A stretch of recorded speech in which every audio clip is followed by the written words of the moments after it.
தாமரை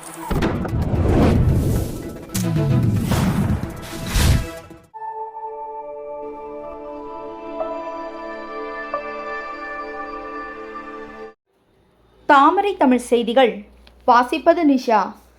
திருவடானை அருகே 6க்கும் மேற்பட்டோரை வெறிநாய் கடித்து காயம், மருத்துவமனையில் சிகிச்சை பெற்று வருகின்றனர்.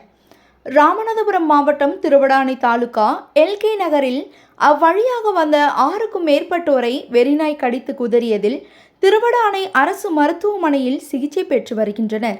இதில் அவ்வழியாக வந்த வெள்ளையபுரத்தை சேர்ந்த பாலா என்பவரையும் நாய் கடித்ததில் அவர் தொடர்ந்து சிகிச்சை பெற்று வருகிறார்.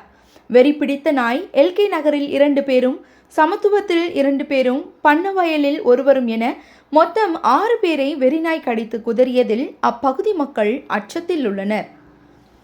LV ஆனந்த்குமார், தாலுகா செய்தியாளர், திருவடானை, ராமநாதபுரம் மாவட்டம்.